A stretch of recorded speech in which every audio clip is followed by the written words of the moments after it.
Hey there, friend. Welcome back. I'm Jack, and today we're going to do something really special. We're going to learn how to speak English the way native speakers actually talk in real life.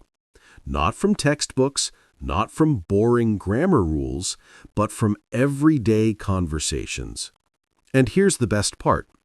By the end of this video, you'll feel more confident speaking English naturally. So stick with me until the very end because I've got some fantastic practice exercises waiting for you. Now, before we dive in, let me tell you what we're going to cover today. We're going to explore common phrases that native speakers use every single day. We'll practice pronunciation together, and I'll show you how to use these phrases in real conversations. This isn't about memorizing.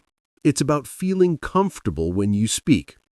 And if you're enjoying this journey with me, don't forget to subscribe and hit that notification bell so you never miss a lesson. All right, let's get started. So let's talk about something we all do every day. Making small talk. You know what small talk is, right? It's those little conversations we have with people, maybe at the coffee shop, maybe with a neighbor, or maybe with a coworker.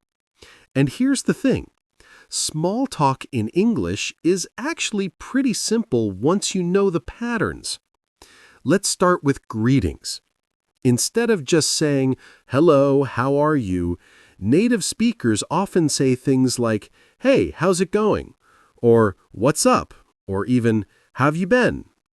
Now, these might sound casual, but they're perfect for everyday situations. Let me say them slowly, and I want you to repeat after me. Ready? Hey, how's it going? Say it with me. Hey, how's it going? Good. Now try this one. What's up? Again, what's up? Excellent. One more. How have you been? Repeat, how have you been? Beautiful. Now, here's a little secret. When someone asks you, how's it going, they don't always expect a long answer.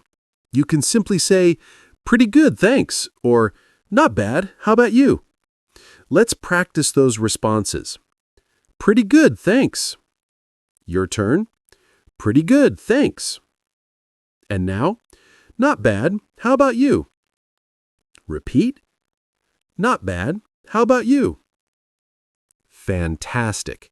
You see, small talk doesn't have to be complicated. It's just about being friendly and showing interest. And the more you practice these simple phrases, the more natural they'll feel. Now, let's move to another situation we face all the time, talking about your day. Imagine someone asks you, how was your day? What do you say?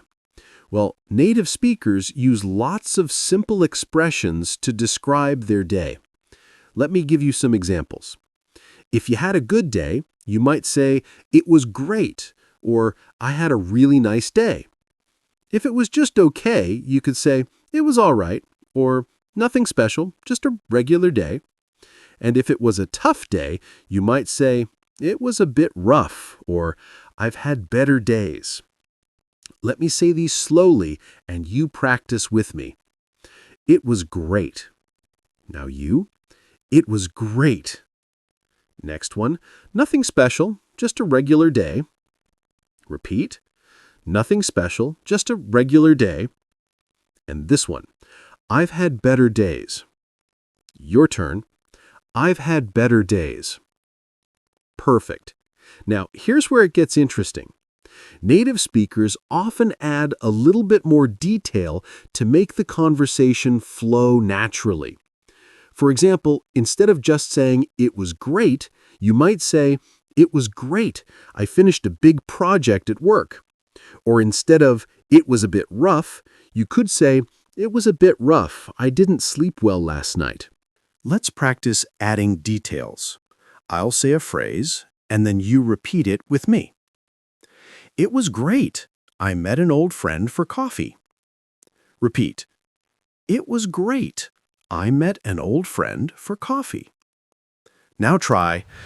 It was a bit rough. I had a lot of meetings today. Again. It was a bit rough. I had a lot of meetings today. Wonderful. You're doing so well. Adding these little details makes your English sound much more natural and fluent. All right, let's talk about something else that happens all the time: making plans with friends or colleagues. This is super important because it's how we connect with people. And guess what? There are some really common phrases that native speakers use when making plans. For example, if you want to suggest meeting someone, you could say, "Do you want to grab coffee sometime?" Or, "Would you like to catch up this weekend?" And if someone invites you, you can say, "That sounds great," or "I'd love to," or even, "Let me check my schedule and get back to you." Let's practice these together. Repeat after me. Do you want to grab coffee sometime? Your turn.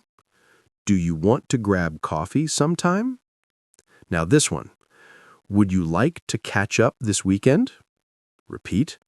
Would you like to catch up this weekend? Great. Now let's practice the responses. That sounds great. Say it. That sounds great. And I'd love to. Repeat. I'd love to. Excellent. Now, what if you're busy and can't make it? You need to politely decline, right? Native speakers usually say something like, "I wish I could, but I'm busy that day." Or, "I'd love to, but I already have plans." Let's practice those. I wish I could, but I'm busy that day. Your turn. I wish I could, but I'm busy that day. And I'd love to, but I already have plans. Repeat. I'd love to, but I already have plans. Perfect. See, making plans in English is all about being friendly and clear. And now you have the phrases to do exactly that. Okay, let's move on to something really useful: expressing opinions. This is important because when you're having a conversation, people want to know what you think. And in English, there are so many ways to share your opinion politely and naturally. For example, instead of just saying, "I think," you can say, "In my opinion," "I feel like," "It seems to me," or "From my perspective." These phrases make you sound more thoughtful and fluent. Let me demonstrate. In my opinion, learning English is really rewarding. Repeat after me. In my opinion, learning English is really rewarding. Now try, I feel like practice is the most important thing. Say it. I feel like practice is the most important thing. Wonderful. And here's a bonus tip. If you want to agree with someone, you can say, I totally agree. That's exactly what I think. Or, you're absolutely right. And if you want to disagree politely, you can say, I see your point, but I think differently. Or, that's interesting, but I'm not sure I agree. Let's practice agreement first. I totally agree. Your turn. I totally agree. And, you're absolutely right. Repeat. You're absolutely right. Great. Now for polite disagreement. I see your point, but I think differently. Say it with me. I see your point, but I think differently. Beautiful. You're learning how to have real, natural conversations in English. And that's exactly what fluency is all about. All right, we're almost at the end, but I want to give you one more really important tip. If you want to keep getting better at speaking English, you need to practice every single day.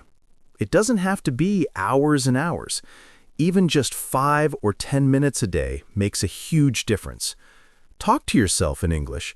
Describe what you're doing. Practice the phrases we learned today. The more you speak, the more confident you'll become. And hey, if you want to continue improving, I've got another amazing video for you. Right after this one, check out our lesson on common English mistakes and how to avoid them. It's super helpful, and I know you're going to love it. You'll find it on the end screen, so don't go anywhere just yet. All right, my friend, we've covered so much today. We talked about making small talk, describing your day, making plans, and expressing your opinions. These are the building blocks of natural English conversation. And remember, fluency doesn't happen overnight, but with consistent practice, you're going to get there. I believe in you. Thank you so much for learning with me today. I'm Jack, and this is English Learning Channel. Keep practicing, keep speaking, and most importantly, keep enjoying the journey. I'll see you in the next video. Until then, take care and keep shining. Bye for now.